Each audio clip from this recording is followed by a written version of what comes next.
Silakan kau bisnis timah, tapi jangan kau rusak alamnya buat ke Belitung. Itu namanya puasa kupu-kupu. Silakan kau jadi anggota DPR, tapi jangan kau rusak mentalnya rakyat dengan sogok. Silakan kau baku lawan kotak kosong. Ini seandainya mau pil caleg, penuh caleg di tempat ini. Tapi karena sudah selesai, saya tidak dengar ada anggota dewan yang hadir. Pil caleg, legislatif, ada anggota dewan yang hadir? Ada? Enggak ada yang hadir, Pak. Allah Karim. Padahal waktu mau dipilih siap jungkir balik untuk rakyat. Enggak ada yang hadir. Sekali sudah terpilih, wih, hilang lagi semua.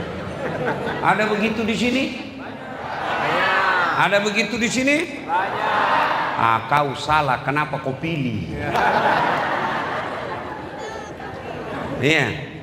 Dan kamu pilih karena wani piro. Ya, jangan Islam seperti itu. Islamlah secara benar, dan janganlah engkau ikuti langkah-langkah setan, karena sesungguhnya setan itu musuh yang nyata bagi kalian. Musuh kalian bukan polisi, musuh kalian bukan tentara, musuh kalian bukan aparat, musuh kalian kata Allah setan. Di mana setan musuh yang nyata bagi kalian? Adik-adik, jangan kau musuhi polisi. Pernah enggak kamu bayangkan bagaimana seandainya tidak ada polisi di Indonesia? Rumahmu dirampok, siapa kau cari? Polisi. Adik-adik, motormu hilang, siapa kau lapor? Polisi. Ibu-ibu hilang suamimu, siapa kau cari? Jangan cari polisi, suamimu lah kau cari. Iya. Maka jangan musuhi polisi. Polisi juga jangan musuhi ulama. Kenapa? Karena kalau kau mati, siapa yang bungkus kamu? Maka yang baik, polisi lindungi ulama, ulama doakan polisi, sama-sama kita jaga Bangka Belitung.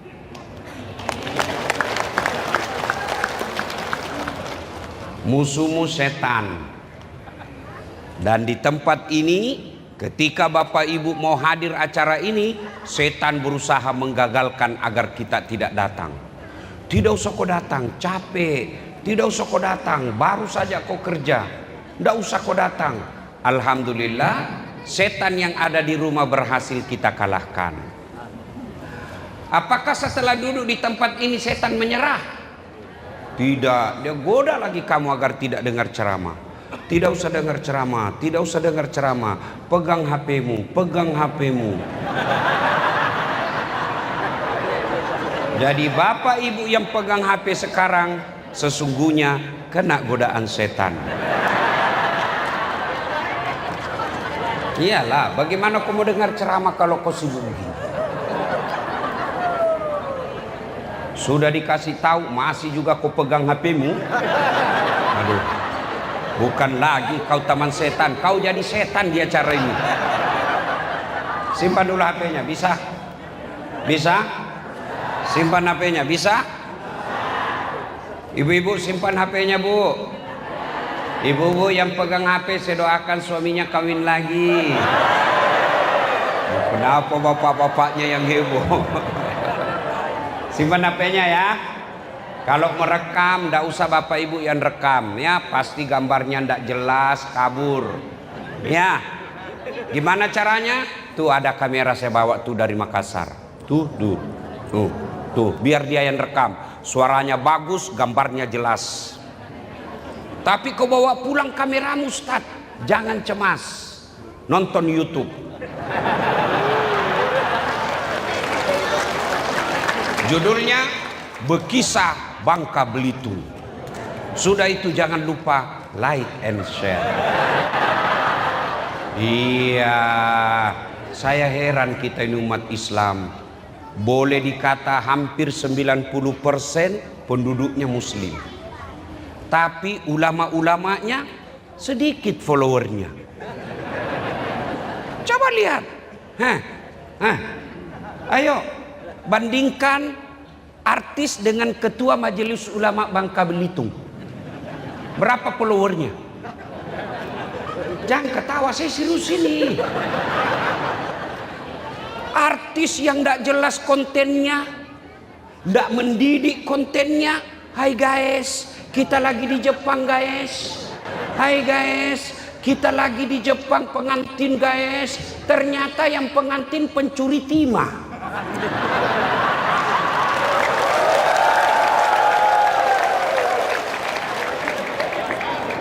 Itu yang kau follow. Saya heran, apa kontennya itu artis yang kamu lihat? Habis amalmu, kelihatan dadanya, kelihatan pahanya, goyanglah dia, teng teng, dung dung teng teng teng. Apa kau dapat? Kau cuma dikasih lihat pahanya, kau juga ndak dikasih pegang. Ayo, kau follow ulama, satu kau dapat ilmunya. Kau amalkan ilmunya, dapat lagi kamu pahala. Kau amalkan ilmunya, ibadahmu lebih sempurna.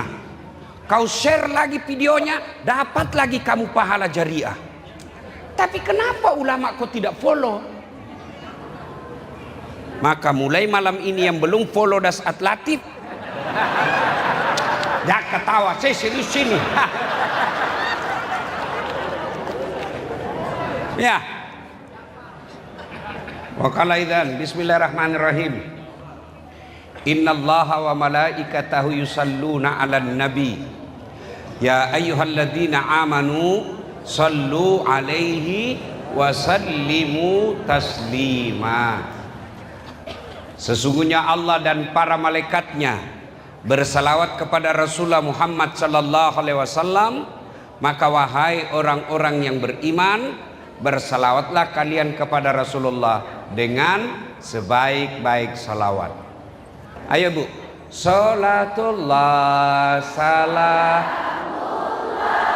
Masya Allah ala toha Rasulillah. Salatullah salamullah ala Yasin. Masya Allah, itulah suara namanya syahdu.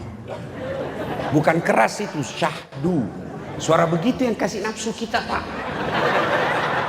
Makanya cewek, kalau kau ditelepon temanmu laki-laki, jangan kau buat suaramu syahdu. Assalamualaikum dek. Waalaikumsalam. Bagaimana orang tidak nafsu? Coba kalau kau jawab, Assalamualaikum dek. Waalaikumsalam. Nah, nilainya 9,5. Nah, sekarang bapak-bapak, ibu-ibu diam. Nah, kau jangan lagi kau mempermalukan jenis kelamin kita nih. Ayo. Salatullah salamullah ala Rasulillah. Salatullah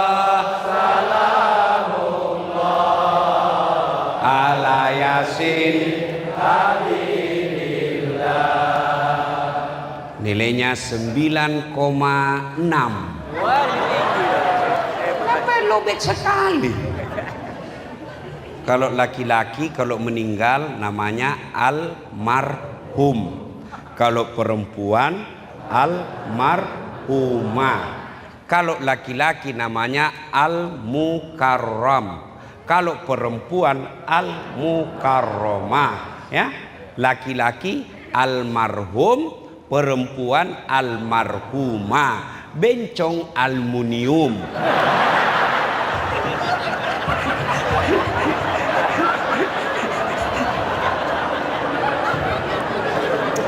Kau diam dulu, kau diam ya.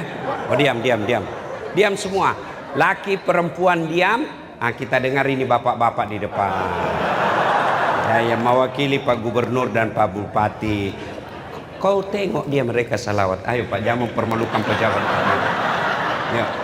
Salatul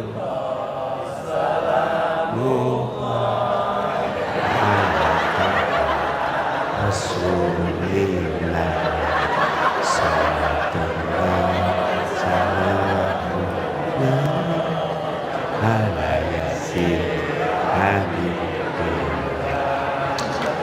Ya, nilainya 9,9. Beliau yang ngundang saya. Pak Romi yang ngundang kita, Bank Indonesia. Masya Allah. Bank Indonesia itu Bapak Ibu bukan simpan duitnya rakyat, nggak buka rekening. Tapi beliau, Bank Indonesia ini yang memberikan regulasi dan mengawasi bank. Masya Allah. Kalau remaja masjid bikin pengajian, ndak spesial. Kenapa? Memang namanya masjid. Dewan masjid ini, yang batik-batik ini, bikin pengajian, ndak istimewa. Kenapa? Memang tugasnya. Ya. Kemudian majelis taklim bikin pengajian, ndak spesial. Kenapa? Memang kerjanya. Tapi kalau Bank Indonesia bikin tabligh akbar, itu yang spesial. Kenapa? Bukan kerjanya tapi mau lakukan. Maka saya kasih nilai 9,9. Mudah-mudahan berpengaruh terhadap amplop. Iya. Tapi Pak Romi, saya pernah menerima amplop di Makassar. Kan satu malam 2 acara saya Pak, satu malam rata-rata 2 acara saya. Selesailah acara saya yang pertama, pergi ke acara kedua, buru-buru saya, dikejar saya panitianya MC protokol. Ustadz tunggu dulu Ustadz. Kenapa deh? Tunggu dulu Ustadz. Apa lagi? Tunggu dulu. Saya tunggu. Tiba-tiba dia kasih keluar amplop. Tapi Ustadz, langsung ku sliding. Kan malu saya kalau lama-lama dilihat orang kan. Masuk saya di mobil, duduk, saya bilang sama sopir saya, alhamdulillah dapat rezeki kita malam ini. Begitu saya buka Pak Bupati, salah kasih panitianya Pak. Apa dia kasih saya Pak? Susunan acara.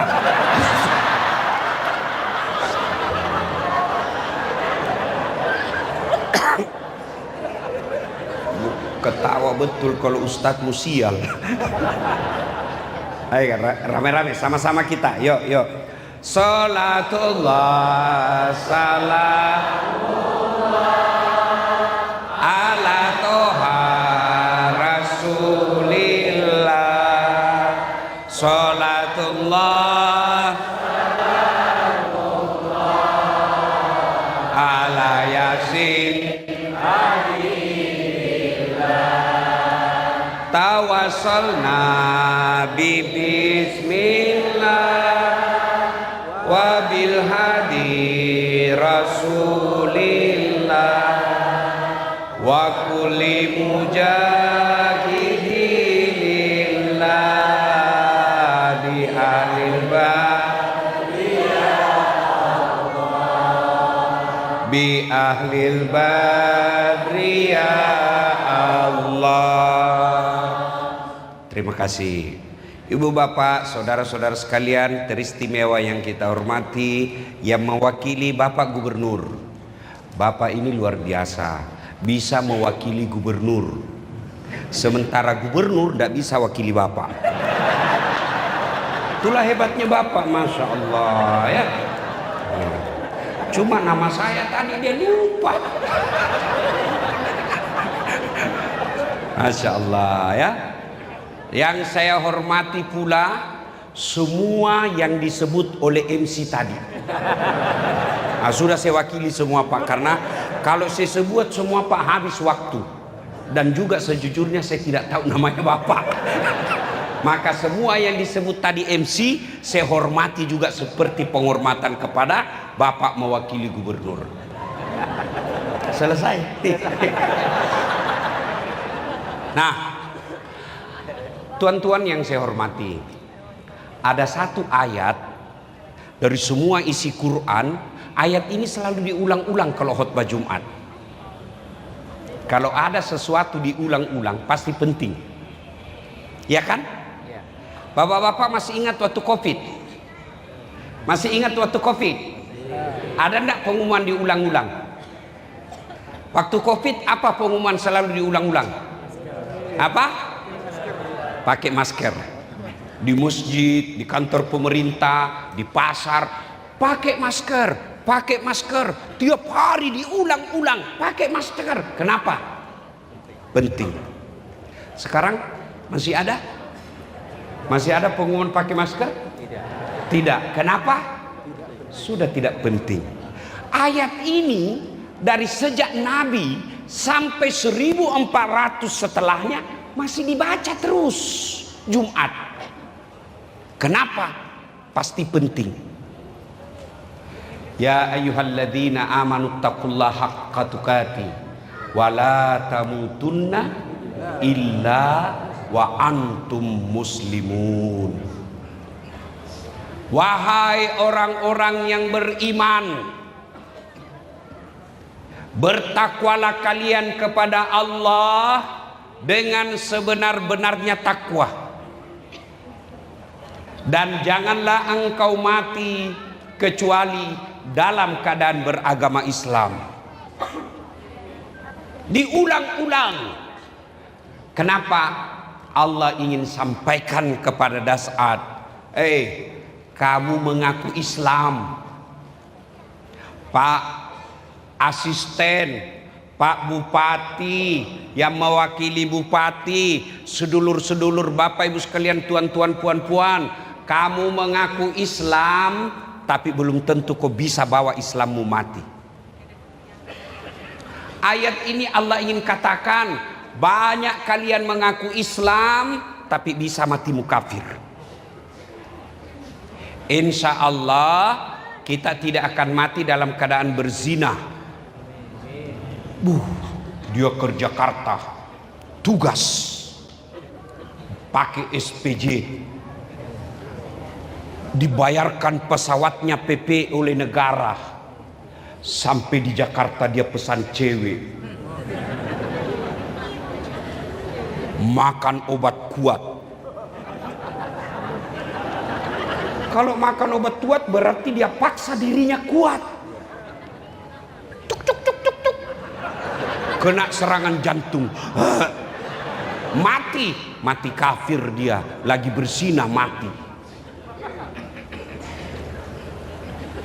Anak muda mabuk pil koplo atau racun tikus campur lem tikus kok campur, apa ndak lebih beleng-beleng kok dari tikus. Mabuk setengah naik motor, bayangkan saudara-saudara, lagi mabuk setengah naik motor,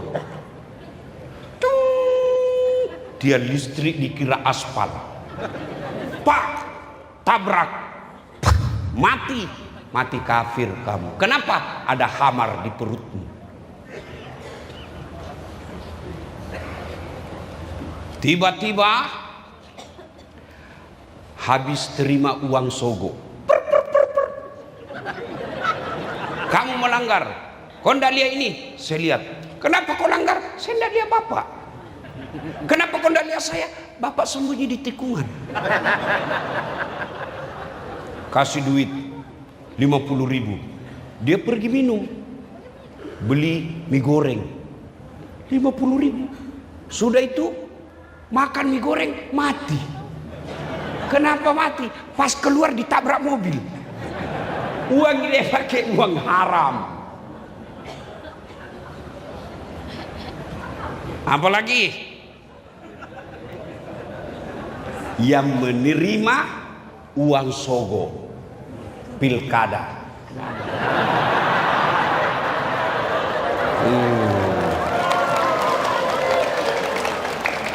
Bos, hei, kalau koruptor 50 miliar, 70 miliar, 100 miliar masuk neraka, masih akal bos, masih masuk akal. Kenapa? 100 miliar pak, dia bisa ke Eropa keliling-keliling, rumahnya bagus, mobilnya mewah, makan dia makan apa yang dia mau. 100 miliar meskipun neraka ganjarannya, tapi paling tidak dunia dia nikmati. Kalau 300 ribu,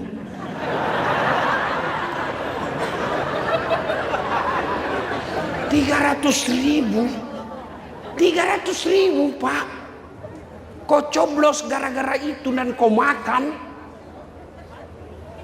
masuk neraka, rasanya ndak masuk akal pak. Kau ketawa, nah kau semua pelakunya. Pilcaleg pilkada kemarin pak, itulah pesta demokrasi paling jahat sejahat-jahatnya. Bukan cuma calon yang jahat, kalian masyarakat juga jahat.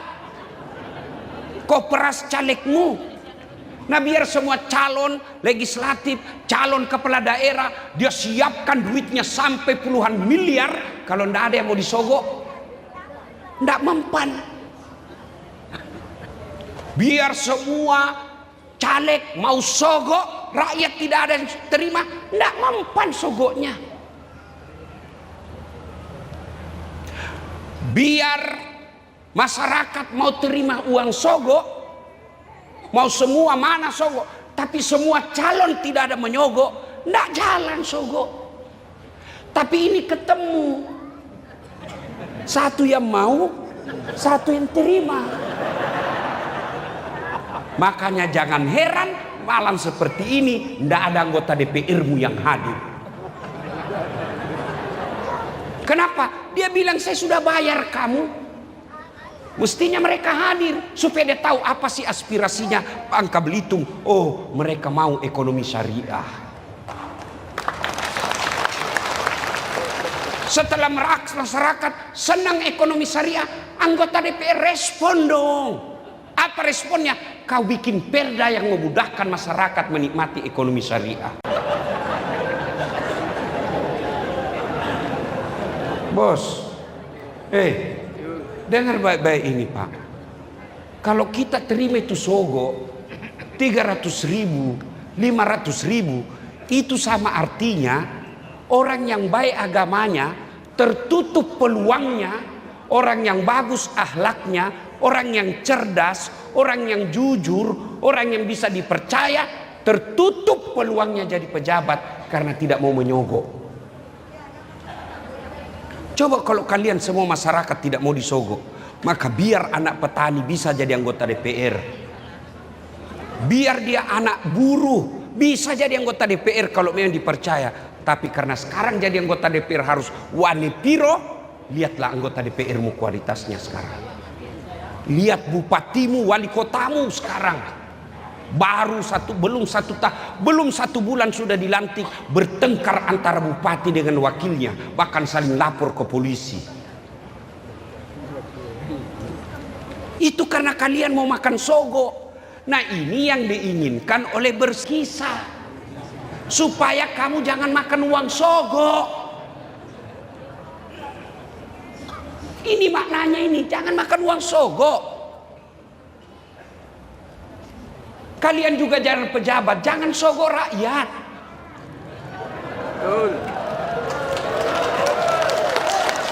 Betul, tapi kamu bilang wani piro. Ngapain kita sudah 5 tahun selalu bikin ini Berkisah?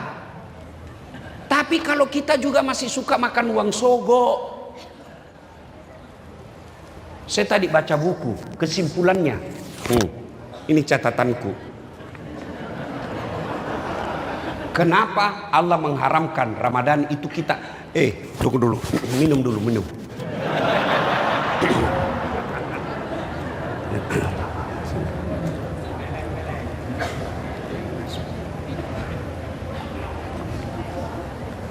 Doakan saya Pak, suara saya sudah mulai masalah. Bayangkan kalau sehari kita ceramah kita 3 sampai 4 kali sehari. Dan itu kalau ustadz menyanyi kan konser tunggal. Beda kalau penyanyi kan dia ada yang pegang gitar, ada yang pegang rebana, ada yang ten ten ten ten, ada yang cicut. Kalau kita sendiri Pak, kalau penyanyi tidak bisa ditarik suaranya.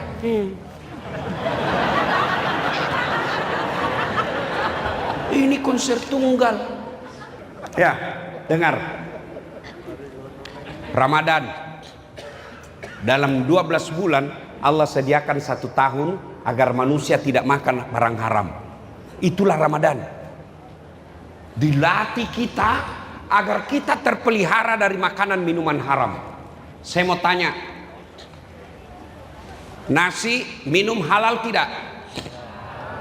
Halal tidak? Nasi air putih halal tidak? Tapi jam 12 siang bukan haram. Tunggu sampai maghrib. Bukan haram. Boleh kau makan, cuma batal puasamu. Tunggu. Itu artinya orang Islam yang berhasil puasa, dia bisa tahan. Jangankan dari haram, nasi saja yang halal dia bisa tahan. Air saja yang halal dia bisa tahan. Artinya orang yang sukses puasanya, dia mampu tahan dirinya dari uang haram. Orang puasa itu kan ada 2 tipenya. Binatang itu ada yang puasa Pak. Apa binatang yang puasa? Ada yang tahu? Saya kasih hadiah. Ada. Apa? Ular? Ular dengan? Ular dengan? Kupu-kupu. Salah, ular yang benar. Kupu-kupu selesai. Sudah, tidak apa-apa, kau dapat hadiah. Ada beberapa binatang yang puasa. 1 ular, 2 ulat. Puasa itu ular. Kapan dia puasa? Ketika dia ganti kulit. Tidak makan, tidak minum. Kalau puasa hanya sekedar tidak puasa, tidak makan minum, ular juga puasa. Kapan? Ganti kulit. Tapi celakanya ular setelah puasa ganti kulit tetap jadi ular. Sebelum Ramadan tukang tipu. Ramadan 1 bulan jujur. Selesai Ramadan tukang tipu lagi. Itu ular.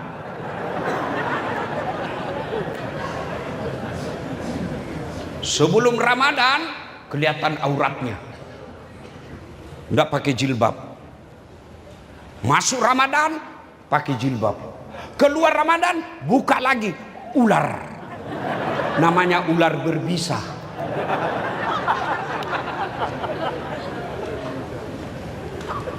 Yang kedua, ulat. Ulat itu puasa. Coba lihat ulat Pak. Kasih daun. Mana yang habis? Ulat atau daun? Ulat atau daun? Daun. Dia habisi semua daun Pak. Itu ulat. Tapi setelah itu dia jadi kepompong. Dia tidak makan, tidak minum. Subhanallah, setelah jadi kepompong dia jadi kupu-kupu. Ulat semua dia makan. Puasa setelah jadi kupu-kupu tidak semua dia makan. Dia pilih yang dia makan yang enak. Apa yang dia makan? Saripati bunga. Dia tidak makan daun, dia tidak makan ranting, dia tidak makan buah. Apa yang dia makan? Dia hisap saripati bunga, yang terbaik dari dalam bunga. Dan setelah itu hebatnya kupu-kupu dia ambil, dia tidak rusak itu bunga, malah apa? Dia kembali pindah ke bunga lain, dia melakukan penyerbukan, semakin berkembang itu bunga. Silakan kau bisnis timah, tapi jangan kau rusak alamnya buat ke Belitung. Itu namanya puasa kupu-kupu. Silakan kau jadi anggota DPR, tapi jangan kau rusak mentalnya rakyat dengan sogo. Silakan kau baku lawan kotak kosong.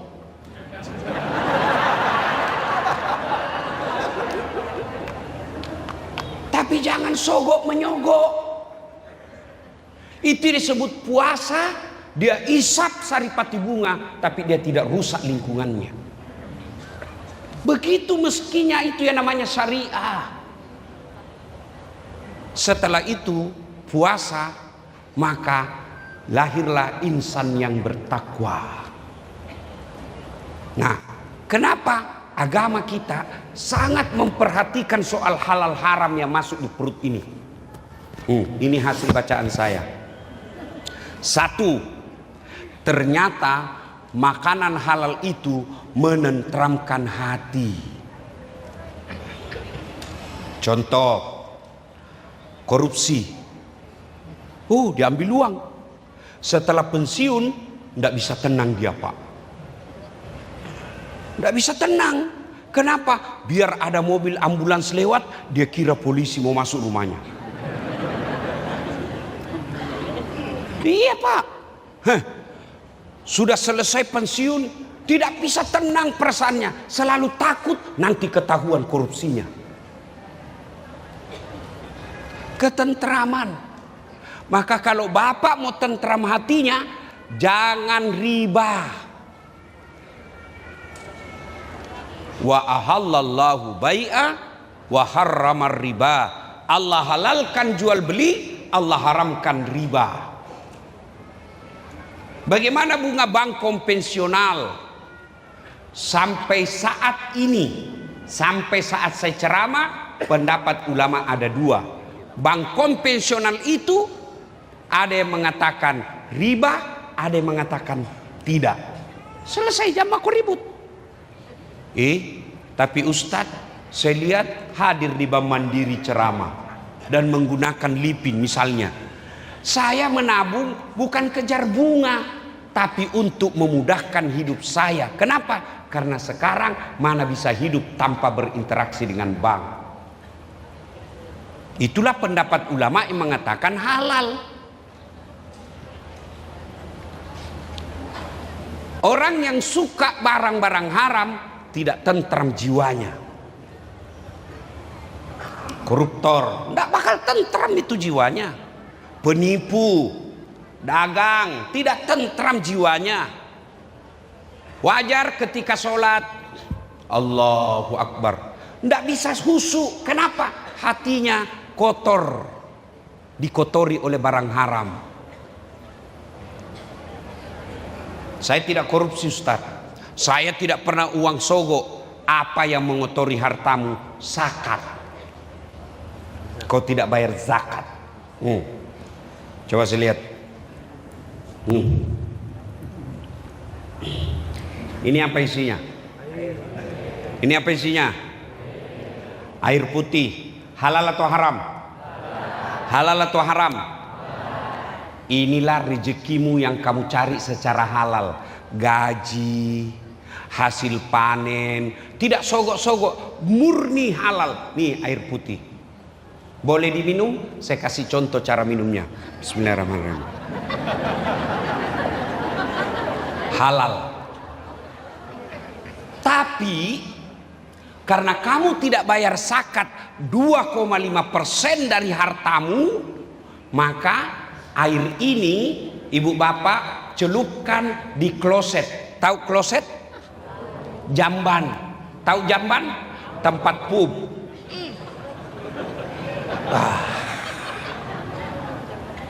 Celupkan jari-jarimu ke kloset. Tidak usah yang ada kuningnya, putih. Celupkan, lalu masukkan 1 tetes di sini. Kira-kira kau masuk mau minum? Masuk mau minum?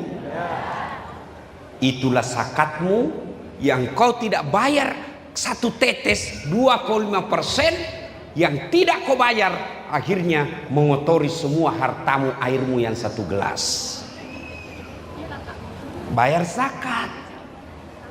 Kalau tidak bisa tentram hatimu, salah satu sebabnya adalah kamu lupa dan sengaja tidak bayar zakat.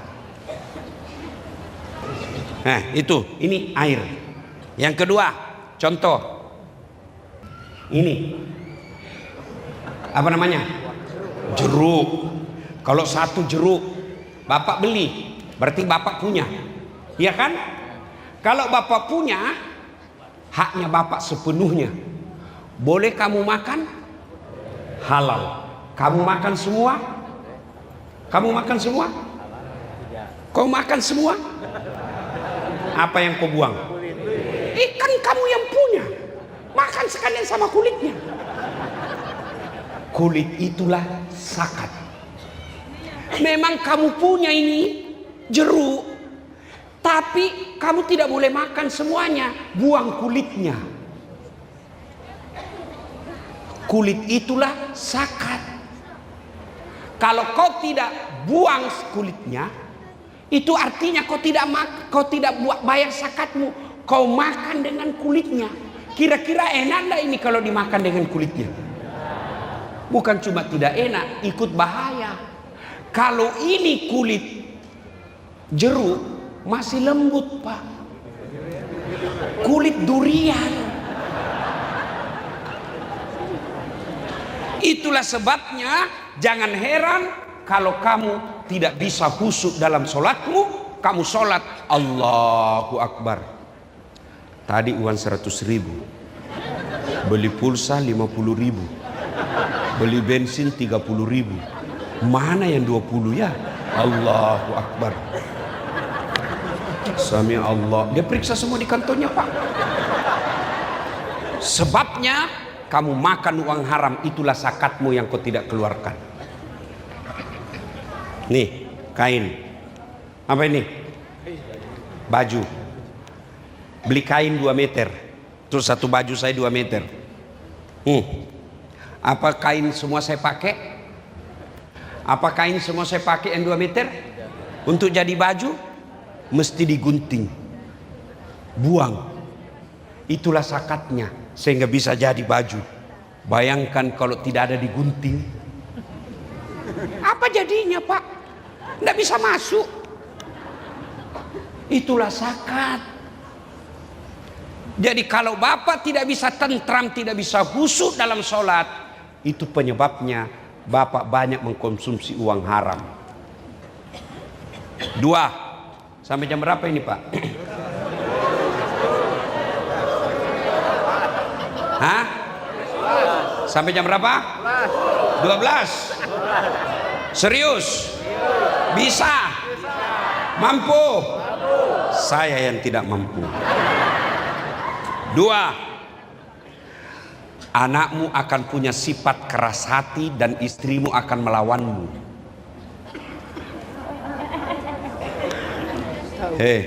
Pak, kalau istrimu di rumah lebih hebat pengawasannya daripada Satpol PP, lebih hebat ngomelnya, itu karena uang haram kau kasih makan, sehingga hatinya keras.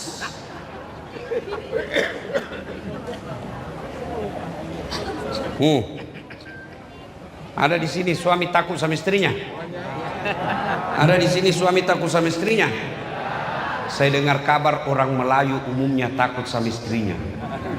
Kalau kami orang Bugis, maaf, tidak takut sama istri, Pak. Cuma istri kami lebih berani.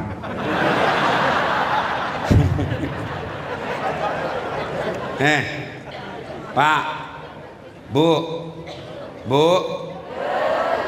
maka istri yang baik ikut menjaga rumah tangganya dari uang haram. Caranya, Pak, biasanya gajimu cuma 5 juta. Ini kok jadi cuma 5,5 juta. Dari mana ini setengah? Halal tidak? Kalau halal masuk, haram maaf, saya tidak mau terima uang haram. Itu istri yang soleha. Bisa Bu? Bisa? 500.000 bisa, 50 juta. Langsung kau bilang sebentar urusan halal Pak. Ya, ini banyak orang anaknya jahat gara orang tuanya suka kasih makan uang haram. Coba lihat itu anak-anak pejabat yang korup. Anaknya itu kepala batu. Coba lihat Pak. Bandingkan anak-anak guru ngaji yang gajinya kasihan betul-betul halal penghasilannya. Kau hina di kampungmu. Ternyata 20 tahun yang akan datang anaknya yang membuat orang tuanya jadi mulia. Jangan terlalu cemas isi perutnya anak Pak. Allah sudah jamin rezekinya. Jangan menghalalkan segala cara soal cari rezeki. Kenapa? Biar kepala jadi kaki, kaki jadi kepala. Kalau bukan rezekimu tidak masuk ke rekeningmu. Jangan cemas soal isi perut anak. Sampai detik ini tidak ada di Bangka Belitung mati kelaparan anaknya. Tapi mati karena narkoba, mati karena tawuran, mati karena balap liar, banyak. Jangan cemas soal rezeki Pak. Allah yang ngatur. Mau bukti? Tahu cicak? Tahu cicak? Apa dia makan itu cicak Pak? Nyamuk. Nggak masuk akal toh. Mana bisa cicak makan nyamuk? Nyamuk terbang, cicak di dinding. Mak di mana mau ketemu? Nggak ada bandaranya. Tapi Allah Maha Penyayang. Apa kata lagu waktu kecil? Cicak-cicak di dinding, diam-diam merayap. Diam-diam aja merayap. Datang seekor nyamuk, nyamuk yang datang. Tidak dibilang lagu cicak lompat ke nyamuk.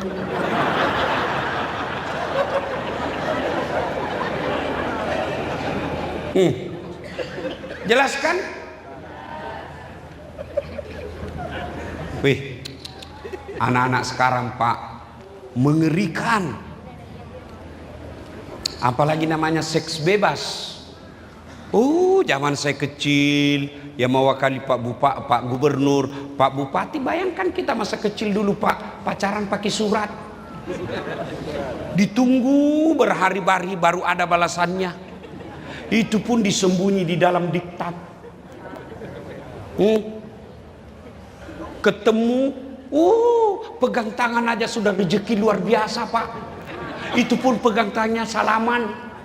Mau lihat dada ndak mungkin. Perempuan zaman dulu kalau jatuh poinnya dia pegang itu dari sininya, baru dia pegang, kan belum ada jilbab waktu itu, baru dia tunduk begini tunduknya. Sekarang anak-anak Pak SMP sudah hamil. Pacarannya apa? Sewa hotel. Ketemunya di mana Pak? Video call. Hai iya Dek. Kamu di mana? Di kamar Kak. Coba lihat bibirmu. Lagi sedikit lagi Dek. Turun ke dadamu dikit Dek. Nggak percaya ini, lihat ini mukanya semua anak-anak ini. Ini anak mana ini kacuping ini. Mereka gitu Pak. Nanti dibilang pacaran kalau dia buka baju. Kenapa? Itu karena orang tuanya kasih makan uang haram. Tidak ada anak dilahirkan langsung jadi preman. Orang tuanya kata Nabi yang membuat dia seperti apa yang dia lihat. Nah, jangan kasih makan uang haram. Itu Imam Ghazali bisa jadi ulama besar begitu, salah satu karena orang tuanya tidak pernah masuk uang haram dalam dirinya. Makanya penting ini acara supaya kita berekonomi syariah. Yang ketiga, apa bahayanya? Doamu tidak akan diijabah. Senjata kita ini Pak doa. Semua kita punya masalah. Mana ada orang tidak ada masalahnya? Ini di depan saya ini. Muka-muka penuh masalah juga ini semua Pak. Mana ada tidak ada masalahnya? Ini Pak. Waduh, masalah terbesarnya Bapak ini mau kawin lagi tapi takut sama istri. Iya kan, ini Pak Bupati baru-baru terpilih. Bapak pikir tidak ada masalahnya? Masalah Pak. Apa masalahnya? Menyelesaikan janji-janji kampanye. Sudah terpilih, ada lagi masalahnya. Mau 2 periode Pak. Sudah 2 periode, mau lagi jadi gubernur. Memang begitu masalah. Ini yang ceramah juga banyak masalah saya. Apa masalah saya? Banyak janda-janda curhat. Alasan suaminya meninggal baru tidak bisa tenang. Saya kasih doa, lama-lama dia bilang, Ustadz, saya sudah tenang. Maukah Ustadz menjadi imam dalam hidup? Saya bilang, mohon maaf ibu, saya bukan imam, saya penceramah. Coba lihat anak-anak mahasiswa. Apa masalahnya? Mau sarjana. Susah sarjana? Apa masalahnya? Mau kerja. Sudah kerja selesai masalahnya? Tidak. Mau jadi kepala dinas. Sudah jadi kepala dinas, mau jadi asisten. Sudah jadi asisten, selesai masalahnya? Enggak, mau jadi sekda. Sudah jadi sekda, selesai masalahnya? Tidak, mau jadi bupati. Sudah jadi bupati, selesai masalahnya? Enggak, mau 2 periode. Sudah 2 periode, selesai masalahnya? Ditangkap KPK. Tidak ada masalahnya Pak. Semua kita punya masalah. Maka Allah memberikan senjata, doa kau. Cuma politisi salah pahami ini, salah artikan ini doa. Apa itu doa? Dana operasional awal, dana operasional akhir. Pilkada doa. Doa penting. Dan yang keempat, di akhirat sudah pasti kau dapat hukumannya. Kalau kau tidak dapat hukumannya di dunia, pasti hukumannya di akhirat. Nabi diperlihatkan ada orang yang disiram mulutnya api neraka yang sudah cair, hancur, dihidupkan kembali, disiram lagi. Siapa dia? Itulah umatmu yang suka mengkonsumsi barang haram. Auzubillah min zalim. Yang kelima, kita lanjutkan insya Allah pada tablik akbar yang akan datang. Demikian, mudah-mudahan ada manfaat. Lebih dan kurangnya mohon dimaafkan. Usikum wa nafsi bitaqwallah fastabiqul khairat. Doa dulu, doa dia. Saya disuruh. Jangan, belum selesai Pak. Duduk dulu, doa dulu. Doa dulu. Doa. Ayo.